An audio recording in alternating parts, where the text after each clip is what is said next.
Good morning, everybody. At 10 o'clock, we're calling to order the Tuesday, August 10th meeting of the Board of Commissioners. If you would, please rise and join us in the Pledge of Allegiance. I pledge allegiance to the flag of the United States of America and to the republic for which it stands, one nation, under God, indivisible, with liberty and justice for all. Thank you all very much. At this time, we'll accept public comment for items not appearing on today's agenda. Is there any public comment at this time? Okay, we're seeing none. We are going to move into our meeting minutes from two meetings. We have a work session June 8th and a Board of Commissioners meeting from July 27th. Is there a motion to approve both sets? Motion to approve the minutes from the June 8th work session and the July 27th Board of Commissioners meeting. I will second that. Moved and seconded. Any final discussion? Hearing none, all in favor say aye. Aye. Aye. The motion is carried. Okay. At the chair's discretion, we're actually going to loop back around to the universal masking update. We're going to move through the rest of the agenda, and we'll come back to that. So we're going to move to the American Rescue Plan section, and we have an agreement with Happy Valley Adventure Bureau with our tourism promotion agency. So we'll turn it over to Margaret. Yes, thank you very much. As Commissioner Pipes said, the Board of Commissioners does have an agreement with the Happy Valley Adventure Bureau to provide tourism services for an amount of $250,000 to come from the American Rescue Plan funds. The action item today is the actual contract with the Happy Valley Adventure Bureau, which sets forth the terms of the agreement and the scope of the work, the activity, and how we will reimburse them for those functions. So I think we've talked about this. You all have talked about this at great length at previous meetings. This is the actual contract that has also, I should note, been both reviewed by Zelenkowski, Axelrod, and our county solicitor. Fantastic, Margaret. Thank you very much. We're excited to get this agreement underway. The money's been spent or being spent, so this just Yes. documents it and officiates it. So any other comments, questions on this? I was talking to Fritz, their executive director, recently, and he said that they are off to a good start. They are seeing a noticeable increase in bookings, especially on the weekends. Fantastic. That's what that continues. Absolutely, absolutely. Okay. So we would look for a motion to approve the agreement. Motion to approve the agreement with the Happy Valley Adventure Bureau. I will second that. It's been moved and seconded. Any final discussion on that? Hearing none, all in favor say aye. Aye. Aye. The motion has carried. Okay, thank you, Margaret. All right. Before Yeah, we please, go on, yeah, I please, would like please. to take a moment. I Yeah, please. I No, should no, I have done this apologize. earlier. Yeah, please. We are joined this morning by Braden Button, who's a rising senior at Grace Prep, and he's shadowing me today, but obviously all of us today. And welcome, Braden, to Center County government, and hopefully we have some enlightening conversation and give you something to write a report about. So, and hello to all your folks at Grace Prep that may be watching this morning. So, good morning and welcome. Yeah, we're really excited to have you here. Really excited. It's great that you have this kind of first-hand opportunity to see what we're doing. So if there's any questions along the way, feel free to ask and jump in, okay? Okay? Okay? Yeah, thanks for All your the interest in parliament- local government. Yeah, all the absolutely. parliamentary procedure Yeah, that goes with absolutely. it. So, Absolutely. but if you have any questions, again, feel free to ask. Okay, so, thank you, Commissioner, for the introductions for Mr. Button. Okay, so, we're going to welcome up Chad Joyce, talk about request for proposal. Good morning. Morning, Chad. Today I have a request to consider a proposal to procure IT managed services for the county. Our IT managed service contract is one of the largest we have in the county, and it's best practice every few years to have a bid process to ensure that we are getting the best service at the most competitive price. So this is a request for one to be released later this month. Thank you, Chad. Any questions, comments, feedback on this? Okay. We've talked about it for a few months now. We've had a lot of runway leading up to this. We've had the opportunity to review the RFP ourselves. It looks thorough. Really excited to put it out there, see what kind of information we get back, and go from there. Okay. All right. We would then look for a motion. Motion to approve the advertisement of the request for proposal IT managed services. I will second that. Okay, it's been moved and seconded. Any final discussion? Hearing none, all in favor say aye. Aye. Aye. The motion is carried. Okay. And then we have one letter that we would like to talk about as well, Chad, please. Yes, so the letter is a request to approve a letter that will be sent to Cybersecurity Infrastructure Security Agency, which is also known as CISA, requesting that our Center County votes.com domain will be made into a .gov domain. The .gov domain is a top-level domain. It's established, so U.S.-based government organizations are easily identifiable on the internet, and it brings in a signal of trust and credibility to that site. So CISA has a lot of services that are available for local governments here at Centre County. We've used numerous of those services. A couple of those being we brought them in for a tabletop exercise. We use them for malicious domain blocking and reporting as part of our layered approach to cybersecurity. They have a specific elections infrastructure information sharing and analysis center, which is available for agencies to gain election-focused cyber defense suite that provides specific intelligence on elections, incident reporting, remediation, as well as a number of tools so our elections office can make sure we have the best practices in place for a safe and secure election. Fantastic. And as well, in terms of the cost of this, CISA seems to be providing this at no cost. to CISA us. provides all their services at no cost to state, local governments. Now, before we, so let's assume somebody types in centervotes.com. It will deflect back to the gov. Yes, we will put a redirect in place that if they type that, it'll then go to, once approved, to the .gov space. All right. Good question, Commissioner. Thank you. Yeah. Okay, thank you, Chad. We look for a motion then. Motion to add the letter to the Cyber Security and Infrastructure Security Agency to next week's consent agenda. I will second that. Moved and seconded. Any final discussion, questions? Okay, hearing and seeing none, all in favor say aye. Aye. Motion is carried. Chad, thank you very much. Thank you. Thank you. All right, for our planning and community development, we're going to be welcoming up Chris Schnurr. We have several MOUs, and so 2 preliminary, 3 final. So if you need to take a break, Chris, let us know. But we'll turn it over to you, okay? Well, thank you very much, and good morning, everyone. Just as a reminder, the memorandums of understanding that are being discussed today there are agreements either between the developer, county, and is an agreement either between the developer, county, Can you tilt it up, Chris? Or the actual, this actual, there you should. okay, thank you.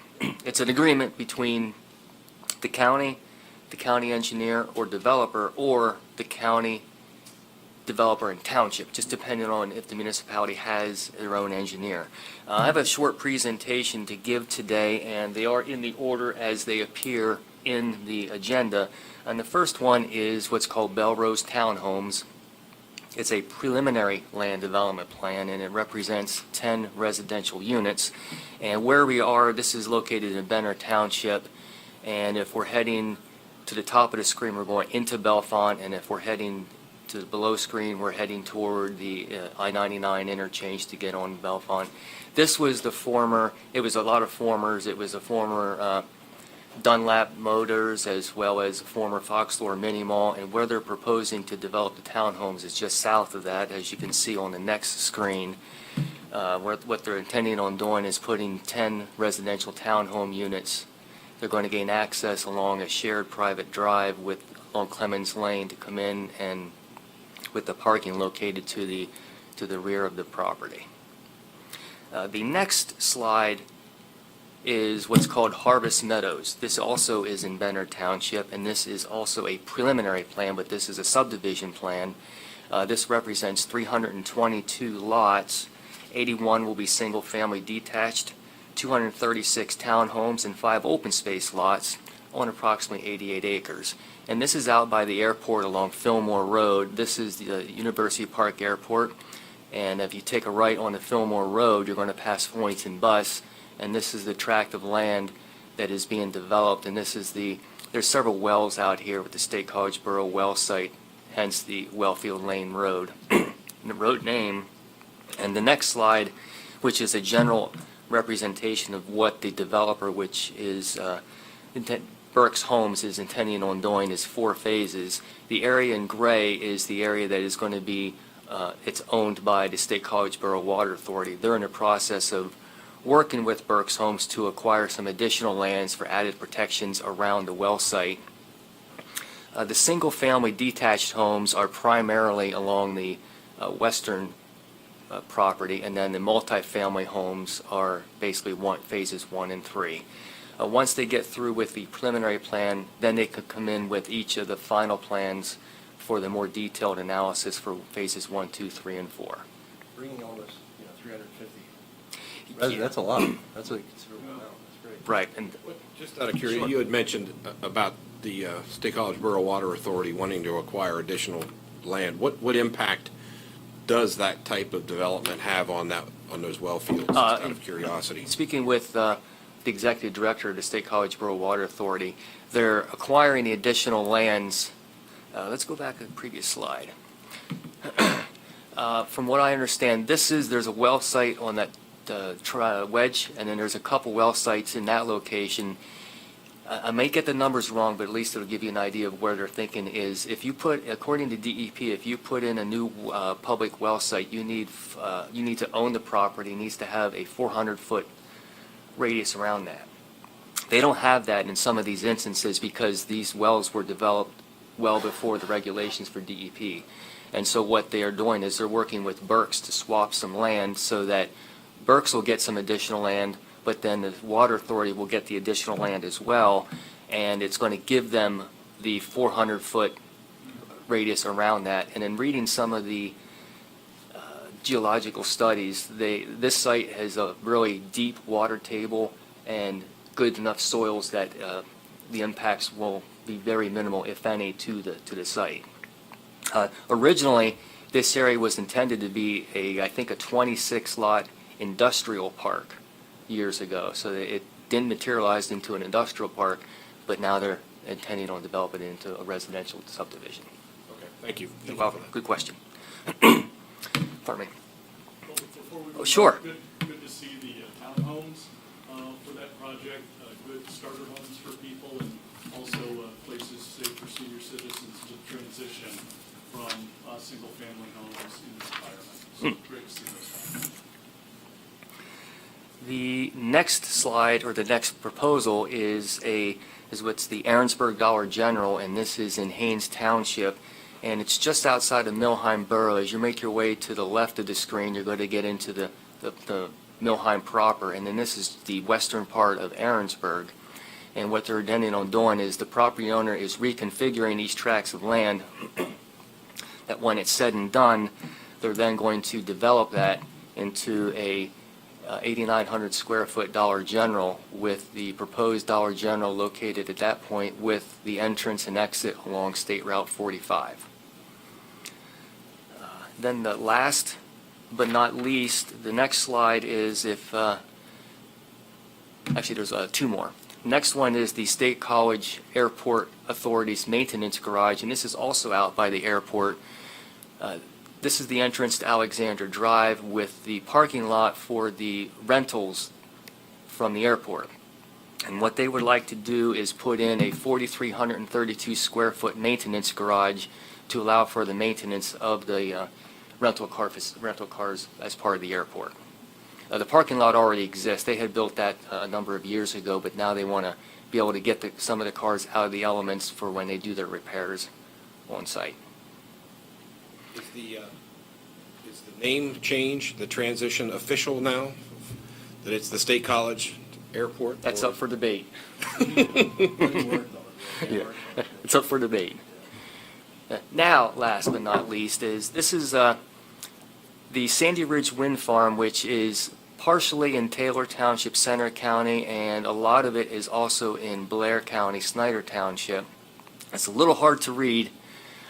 I'm only going to be talking about the Taylor Township side. Back in 2012, 9 wind turbines were approved in Taylor Township, and Liberty Power is intending on coming in with an additional 4 wind turbines. As you can see, it was supposed to be in orange in Taylor Township. They're also going to be putting in a number in Snyder Township, but I'm only concerned with Taylor Township. So they're coming in and would like to put 4 additional wind turbines along with a substation that will right next to the existing substation, which is in that location there. And then with those 5 plans, those are the memorandums of understanding that are being presented to the board this morning. In terms of that, the topography there, we're talking really, that's the, what ridge is that, or? That's correct. If you're heading toward Altoona on 99, you can see them off to the right, and that's the high point. Now they received FAA approval for the first phase. They have approval from PennDOT's Bureau of Aviation for the 4 in Center County, and they've already submitted to the FAA to get their determination of no hazard for the, I assume for all proposals, but we're concerned with the 4 in Taylor.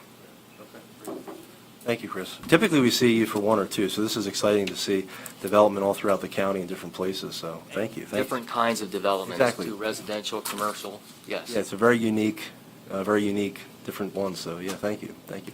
Any other questions, comments, feedback on any of the MOUs? Okay, we look for a motion. Motion to add planning items 1 through 5 to next week's consent agenda. I will second. Okay, it's been moved and seconded. Any final discussion? Hearing none, all in favor say aye. Aye. Aye. The motion is carried. All right, Chris, thank you very much. Thank you very Appreciate it. much.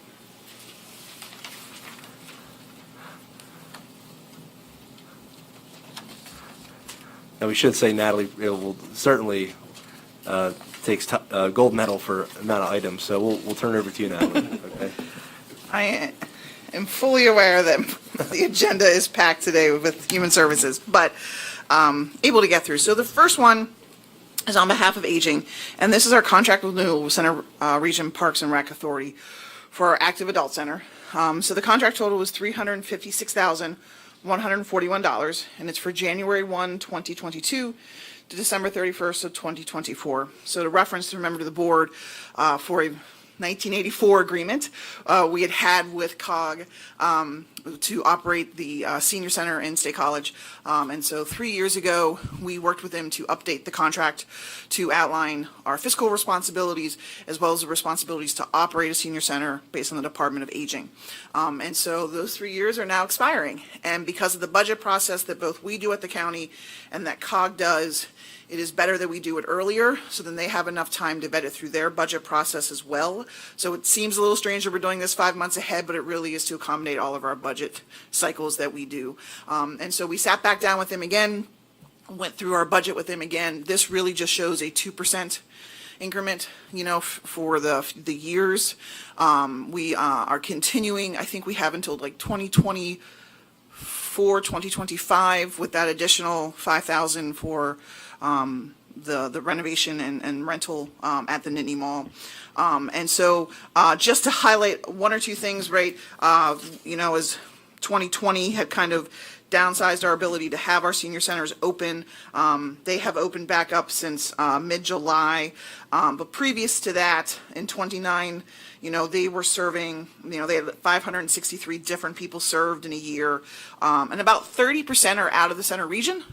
And they track that for us since we consider all Center County residents to be able to access our senior centers. But they do separate that out because of COG. And so we do highlight that. We continue to have a high amount of meals at that facility. In 2019, they served 4,000 meals. In 2020, 3,000, but obviously less of that because of the timing for it.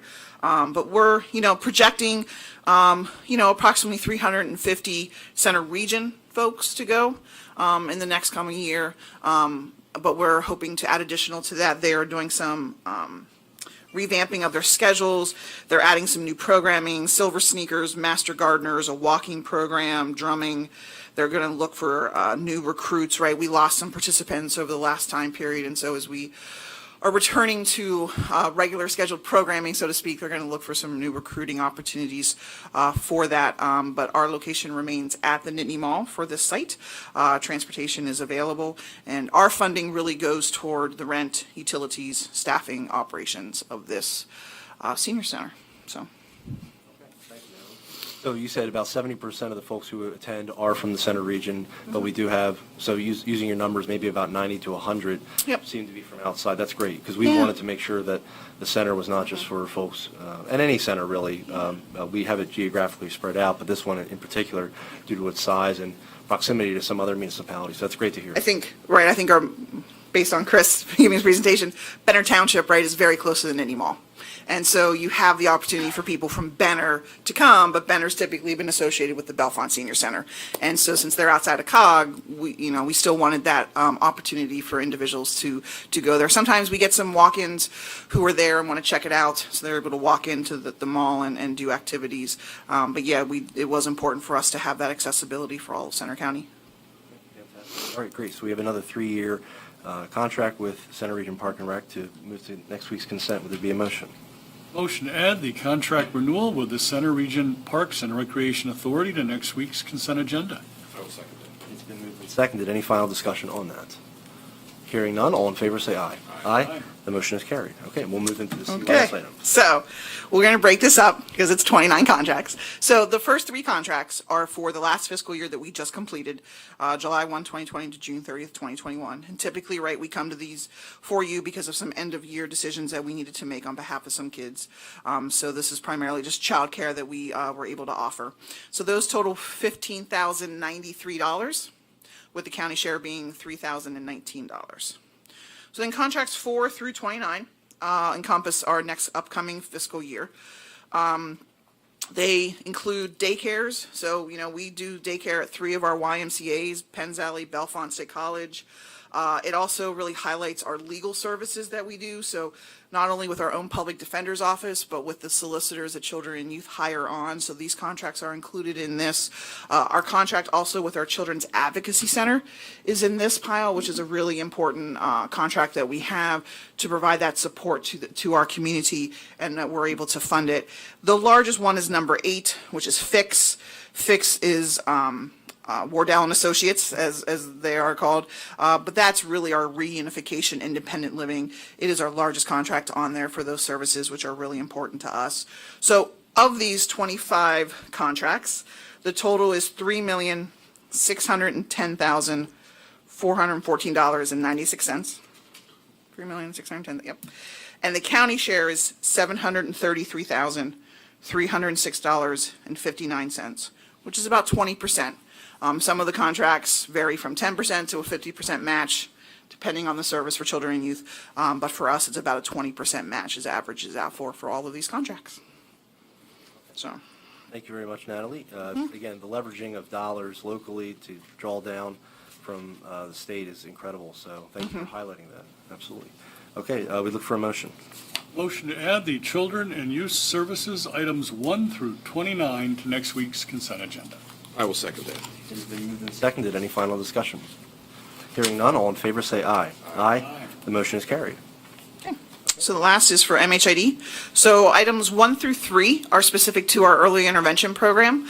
That is a program entitled Birth to 3 that is very important for us to provide these services to our families in the community. So it includes the occupational, it includes physical therapy, and it includes special instruction, team meeting, and everything through Strawberry Fields. Those contracts total $457,000, with the county match being $45,700. It's a 10% match for early intervention. 4 and 5 are for our intellectual disability services, so interpreter services, as well as some community-based services and respite care. Those total $31,000, with county match of $1,429. And then contract 6 is our contract with Susquehanna Software. They do our CPR web system, our data retention. They do reporting for us, our custom programming, our maintenance. They really are our state data system ability to do our jobs across all of our programs, and they're located throughout several counties. That contract total was $46,800. Thank you, Natalie. Any questions, comments on any of the MHID EI items? Okay, we look for a motion then. Motion to add the mental health, intellectual disability, and early intervention letters of agreement to next week's consent agenda. I will second that. Okay, it's been moved and seconded. Any final discussion? Hearing none, all in favor say aye. Aye. Aye. Motion is carried. Thank you very much, Thank you. Natalie. Thank you. All right, we'll welcome up Dave for some transportation items. Good morning, Dave. Good morning. Good morning. Thank you for having me here today. I come before you with a few items related to our department.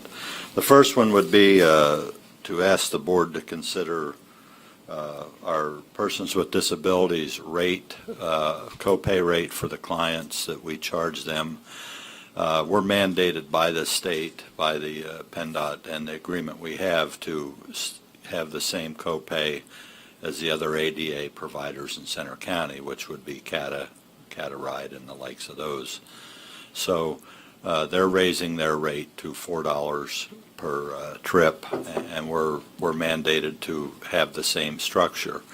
The only difference is we're going to do it at September 1st, if you approve it, to give us a clean cut with our system. Makes it a little bit easier, and it's not that much, and PennDOT has agreed to that. So theirs is changing on the 21st when they start back to their fall schedule. That's the reason for the increase, no other reason. It does have a little bit of an effect. It's currently $350, but upon your approval, we'll send letters to everyone, and we've been letting them know that it's probably going to change. So we're not blindsiding anyone. And the new rate would then be? $4 per trip, with the highest possible rate would be $4.80 if you went beyond the 32 miles that we, our highest mileage structure. So that would be for the PWD rate. Do you want me to go through all three of my items, or you want to do this one? We'll take it one at a time. Is that Yeah, okay? that would be great, yes. So we'd look then for a motion to approve the adjustment. Motion to approve the adjustments to the client copay rates for the Persons with Disabilities Program. It's been moved and seconded. Any final discussion? Hearing none, all in favor say aye. Aye. Motion is carried. Okay. The other item, the second item is related to our shared ride rate structure. We did raise those rates in 2019, and they're working sufficiently for the most part. However, when we go out of county, on an occasion, we don't collect the maximum amount we can from the shared ride service. So I come before you asking for consideration to approve us going to a 50-plus mile rate. That would cover trips to Danville and places that are beyond the close proximity. We don't do a lot, but we do have those requests, and it's for seniors who fall between the coverage. They don't have medical assistance, they don't have family, and they're stuck. They don't have any way to get there. So we do those trips occasionally, and it's sort of a one-on-one, but this would allow us to capture the maximum from the state. Their maximum that they'll cover is $42.50. Our highest right now is $30.50, so it would allow us to collect more money for those trips. PennDOT actually has approved it, so I just actually received that. Therefore, with your consideration for approval, we could put that into effect to allow us to continue that. One of the things that I've wanted to do for many years is help those seniors that don't have that. I mean, 15 years ago, we had volunteers that would do these trips, and it just, we don't have that anymore. So there is a need. It's not a great demanding need, but it's hard to tell someone, you know, you're 85 years old and I can't take you to Danville. I don't like to do that. So if we can do these trips and help these people, most of the time family does it, but there are times that they just don't have that. So that's what that's about.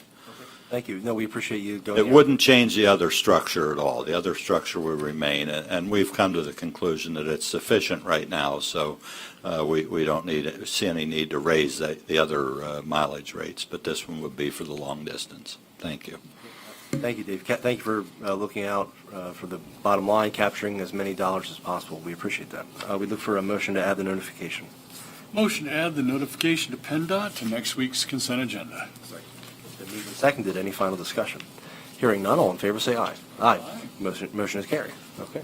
And my final item I bring before you is our annual medical assistance transportation fourth quarter report that is required to be in front of the board for approval and submission to close out the fiscal year of 2021. The total amount in that time period was $620,624. Obviously, that's a little bit less than was allocated by medical assistance, but we all understand that. It's still higher than maybe we thought it could be, so we're happy with that. But we feel, my staff, the financial people feel that the report is accurate and correct, and we ask you to consider approving that and signing off on it for our submission. Thank you, Dave. Any questions on this item? Okay, hearing none, is there a motion? Motion to add the state fiscal year 2021 Medical Assistance Transportation Program report to next week's consent agenda. I'll second it. All right, it's been moved and seconded. All those in favor say aye. Aye.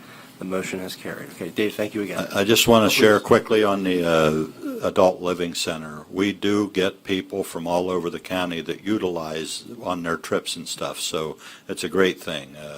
People will drive in there and get on the bus and go on trips that we take. So I just wanted to share that because it's not just the center region that we're serving there. It's the whole county. And we're happy with that. It gives them the numbers to get the vans they need. And sometimes I'll send 4 vans out of there with full people. So just wanted to share that. Thank you, Dave. Yeah, you're a vital part of making those senior centers and active adult centers work. So. Well, that's an enjoyment for my staff. My drivers enjoy the trips. They get to, spend time with these people and get to know them. And yeah, it's a great service. Thank you. We're glad to provide it. Thank you, Dave. We're going to move into our community development block grant items and welcome up Mitzi Gallagher-Long from Cdbg, and we'll talk through these. Good morning, Mitzi. Good morning. The first item is the resolution to authorize submission of your application for 2021. And I don't know if you'd like to go ahead and move on that first. What we'll do is if you wanted to run through them all, we'll take them as one batch at the end. Sure. Thank you, thank you. The next 4 items are all actual application pages. The first one is called the disclosure report. That lists every entity that is involved in your application. So your municipal authorities, the county, Bellefonte Borough, and it also lists the amount of each project from the Cdbg allocation. The general application certification on behalf of Bellefonte Borough, and the general application certification on behalf of Center County. And the last item is the language access plan certification, which this is based on the ACS data, and it's which languages the county has that you have pockets of people that are not English proficient. So you have Chinese, Russian, and German. And those are all your required items for the application. I have already started your application, so we have an internal process where it will be peer reviewed and proofed. Fantastic, fantastic. Mitzi, if you would be so kind, for Braden's consideration, could you give like a 30-second Sure. explanation of what the community development block grant system, Sure. CDBG's Community Development Block Grant. It is a federal program administered by HUD, which is the Housing and Urban Development, and then it runs through the state through DCED, Department of Community and Economic Development. The main focus is to help low, moderate income residents of the county. Bellefonte Borough is considered an on behalf of community. They get their own money, but it's administered through the county, so it's kind of funneled through the county. And they determine projects by surveys or census data, ACS data. oftentimes those projects are water lines, sewer lines, things that really help the community develop and things that are required from other regulations to happen. If a Department of Environmental Protection says, hey, you need to upgrade your water lines or upgrade your sewer system, these monies oftentimes are used to help communities do that. So Keeps water rates down for like your water projects or sewer rates down. So. especially in communities that don't have a high income area that in other words can't afford to do it any other way. So this is our ability to help them with those projects.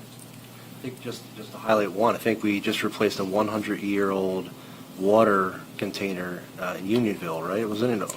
We're in the process of that right now. We're working yes. through that, but some of this infrastructure is goes back to the early 20th century. So it's helpful, as Commissioner Dersham said, to the tax base that these communities have. They just can't do these large projects, so we can come in and help out. And again, Mitzi and Cdbg have been great to partner with. So yeah. Cdbg is conglomeration of counties that Mark sits on that administers these programs, for this and many other programs. Maybe Mark. It's 11 counties, basically every county east of Center County, at least 2 deep, is inside of Cdbg. It basically covers State College to pretty much the Harrisburg suburbs. And they do dozens of different state and federal programs for us. The Community Development Block Grant is one, but there's a lot of other programs from the Department of Community and Economic Development. They also have a $60 million loan portfolio, and Center County businesses have many millions of those loans at this point. So you guys have what, about 80 or 90 employees, as I remember? Yeah, somewhere in the Yeah. range of between 80 and 90 currently. So we have the weatherization program, that's a big chunk of them. It's essentially 11 counties working together on a variety of different projects. So it gives you an idea of what kind of, we do things regionally, not just here in Center County.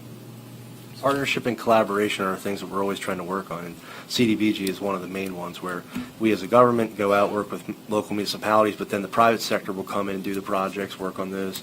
So it's a great example of how we can improve the community and all work together. So, and we just a few weeks ago, you missed this, Braden, but we had the projects we were going to be considering, and so we approved those. But a lot of this is crossing I's, or dotting I's, crossing T's, just making sure we have all the legal agreements in place. And so Mitzi's been excellent on that. So yeah. Okay. All right. Any other? Thank Yeah, absolutely. Any other questions or comments on the CDBG items? Okay. Did we take? I don't think we took a motion yet. Not yet. So why don't we look for that? Motion to approve the Community Development Block Grant items 1 through 5. I will second that. It has been moved and seconded. All those in favor say aye. Aye. Motion is carried. Thank you, Mitzi. Thank you. Okay, we do not have a consent agenda today, nor any ABCs. We'll look for a administrator's report. Anything to report today, Margaret? Talking about COVID-19. Okay. All right, so let's do, let me see here. We have the check run. Yeah, why don't we do the check run, then we'll loop back. So why don't we do that? And for Mitzi's edification, I'll bring Cdbg up again. So we have a check run this week in the amount of $5,374,920.73.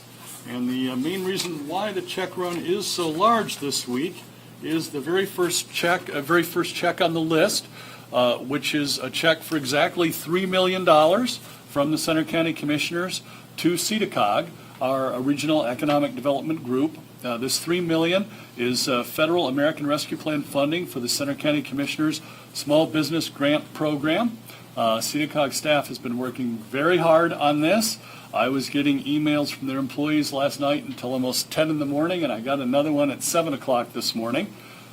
Yesterday, Cdbg sent emails to 144 Center County small businesses with awards totaling $1,596,000.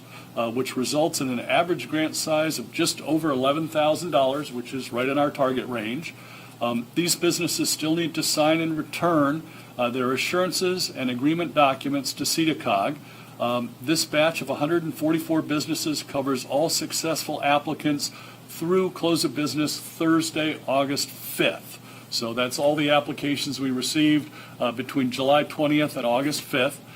Just over 100 additional Center County businesses applied, but were not awarded a grant at this time. There's many reasons: missing documents, numbers entered into the grant formula that don't match their supporting documents, and the most common, missing the 25% revenue decrease from 2020 compared to 2019 by a few percentage points.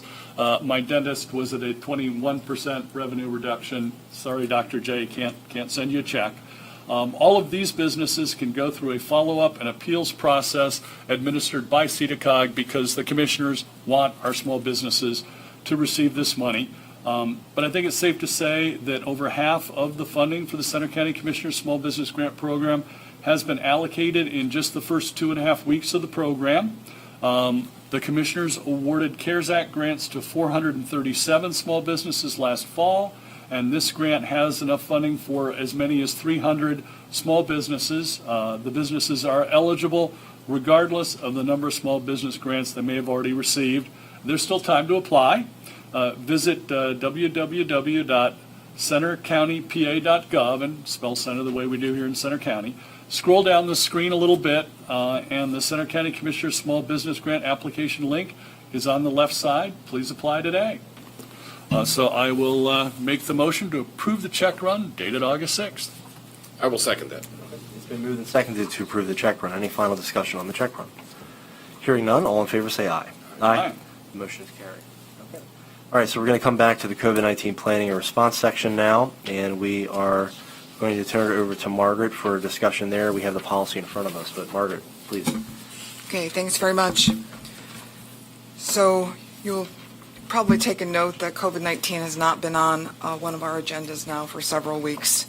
And the reason it's back on today is because we are seeing increased numbers of positive COVID-19 cases, not only within our own employee base, but across the county. The CDC does track the transmission of COVID-19 using a formula that's based on number of positive cases against the population size, and then they rank counties' transmission status by either marking them into a low, moderate, substantial, or high category. These are the stages of transmission that we've been following, and at the end of last week, Center County crossed into the substantial category, jumped back down, and then went back into substantial again, and that's where we are today. When the category of a county's transmission is substantial or high, the CDC is recommending that indoor masking for all individuals, both vaccinated and unvaccinated, be followed inside buildings. And as you know, throughout the pandemic, we have tried as a county government to follow the best practices outlined by the CDC. And so the purpose of this agenda item today is to say we are in that substantial category. We have followed their advice in the past. Their advice is for us to consider masking, requiring masking inside for all individuals, vaccinated and unvaccinated. And we do, in front of you, have a copy of our masking policy that was shelved a few weeks ago and could be reactivated. Kristen Simpkins, our Director of Human Resources, is here, and she could speak to some of the changes that are outlined in the document. But really, this is for a discussion item today to see how you might want to proceed given our current status here in Center County. Thank you, Margaret. And it may make sense, why don't we, if you would, please, Kristen, just talk about some of the updates and changes, and then we can talk a little bit further about this. Thank you. So we sunset the policy back at the end of June, beginning of July, the masking policy, because of the CDC recommendation. Now that they're recommending again that everyone mask inside, vaccinated or not vaccinated, that's why we're bringing this back.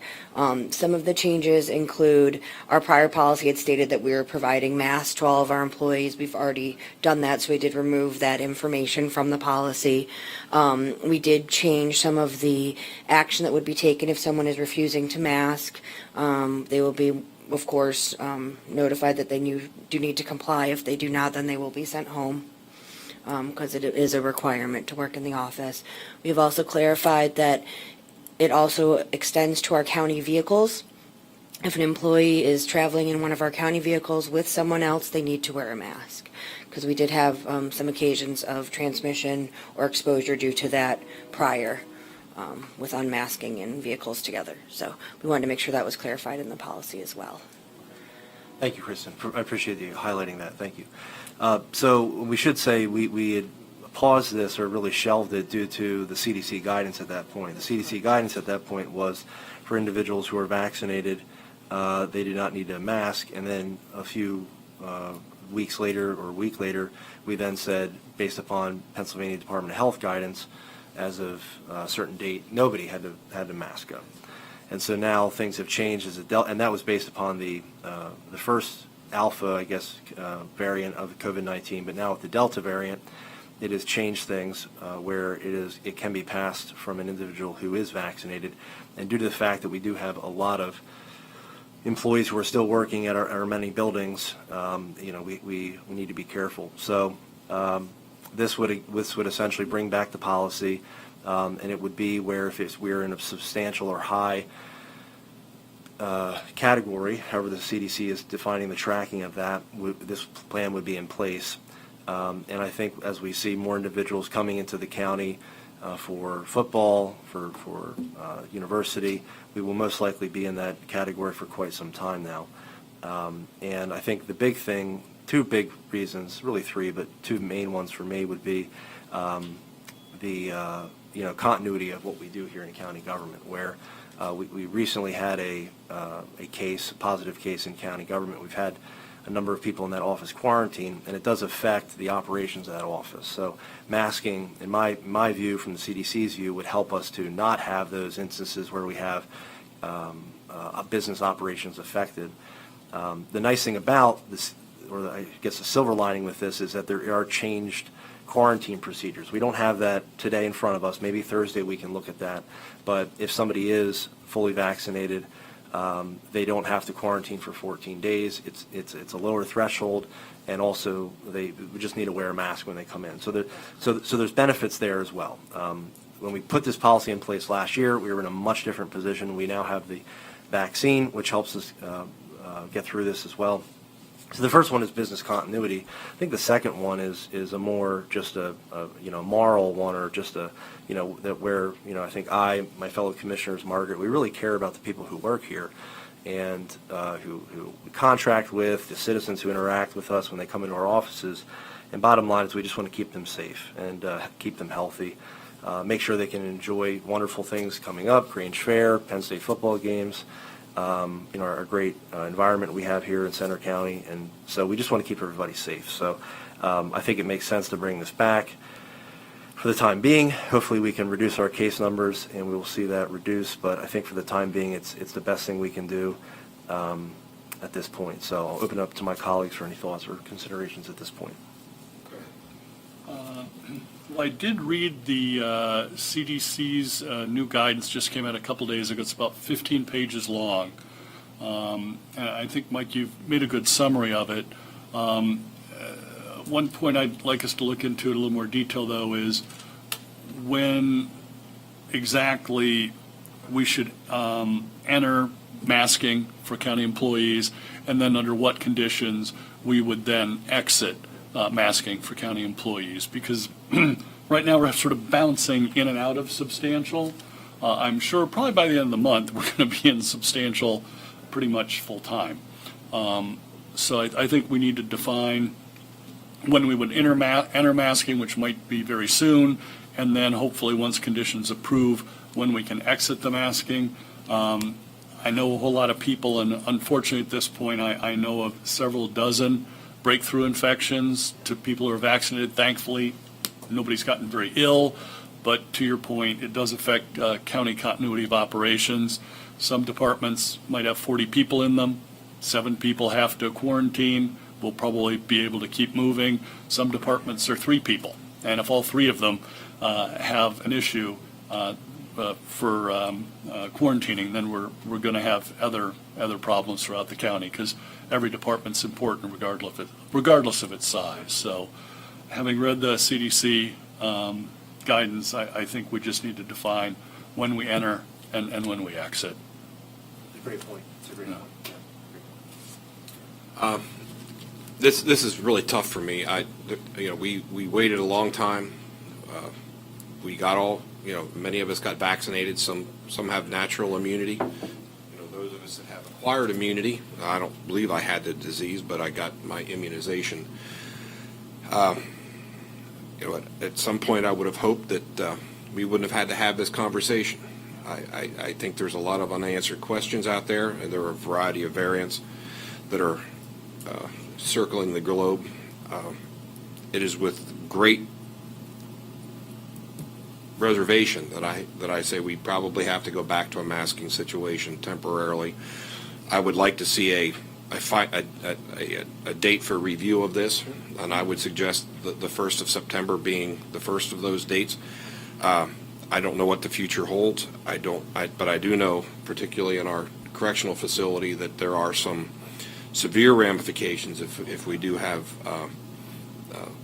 a rampant issue, and that's a population that unfortunately we can't pick and choose. I think we have seen great marked progress in getting people vaccinated across our county. And I think there are a lot of people that have natural immunity because they've had the virus. And I'm not sure, I can't tell you, I'm not a scientist or immunologist, but I will tell you that I think both groups probably have a lot of protection. There are segments of our society that do not have any protection, and I'm not insensitive to the fact that many people don't find the mask appealing, and I am one of them.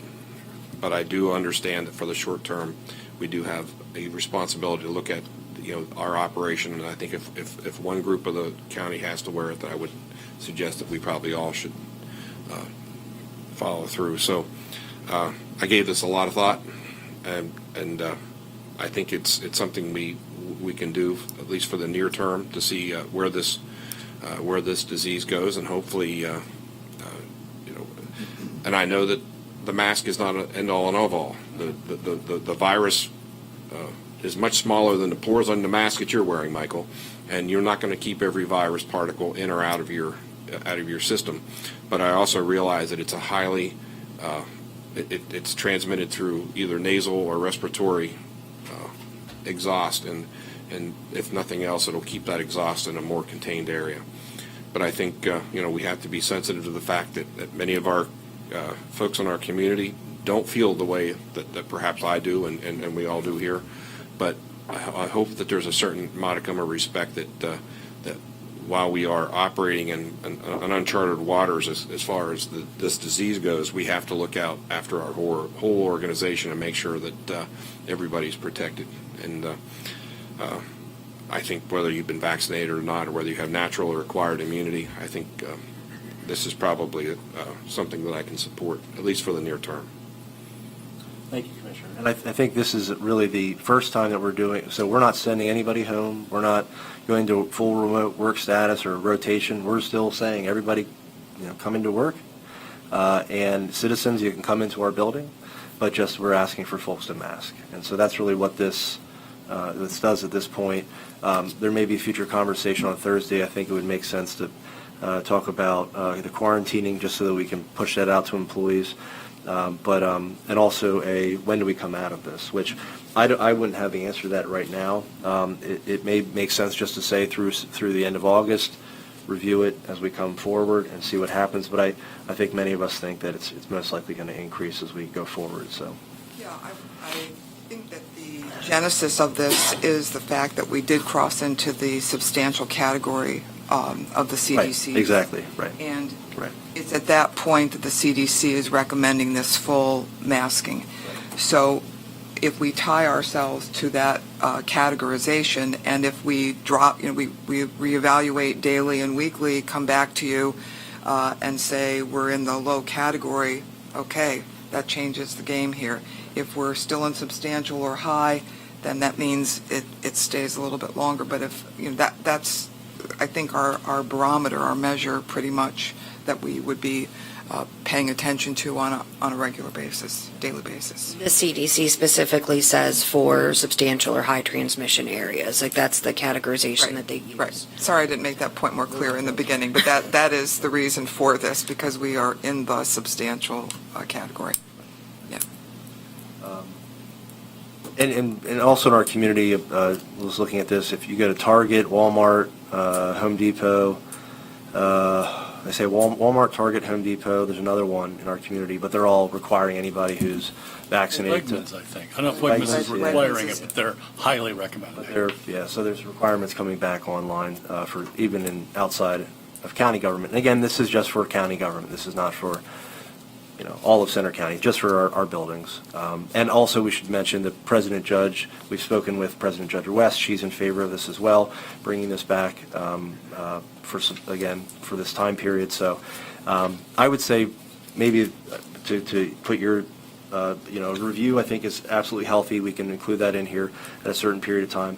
And then for the when do we get out, I think if we at least put this out there saying we're doing masking, then on Thursday maybe we can get a better answer if we dialogue with some folks from maybe Nittany and some other entities, we can maybe get a better idea of how we exit it. So it may, so we'll see. But for right now, it's, we're masking. I don't know if we have any other thoughts or on how we do the exiting it, but I think one measure is our transmission rate, and if our transmission rate in the county is low, then that could be an indicator to say we could pare back. If our transmission rate is substantial or high, that would indicate that we stay the course. sort of like Smokey the Bear, depending on what the forest fire is, whether or not you. I mean, seriously. You could use that analogy, really. Yeah, Some days. depends. Yeah. No, seriously. I mean, if it's. Good. I think it would be very difficult to communicate a change by the day. So That's the we challenge, know yeah. we need to at least probably go week by week, Yeah. at least. And this is also for visitors coming into our buildings, and we will provide them masks if they present without one. Yeah, so to clarify for the press, this only applies to Center County government facilities, Center County government buildings, Center County government staff, and then persons visiting our facilities. Important to note that we're not restricting visitation into our buildings. We're not going back to that. The doors are wide open. People can come in and conduct business as they have been the last several weeks. This is the only change. To go to Commissioner Dersham's point, I think we've all really given this a lot of thought and consideration. So I appreciate the conversation today, where we've come out on this.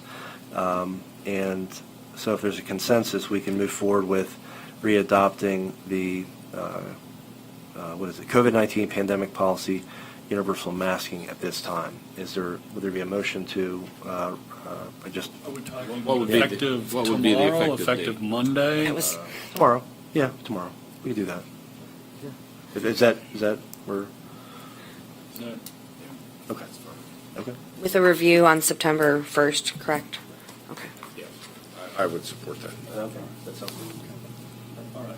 So I will make the motion to implement Center County government's COVID-19 pandemic policy, universal masking, effective at 12:01 a.m. Wednesday, August 11th, with a review of the masking policy scheduled for the closest commissioners meeting to September 1st, 2021.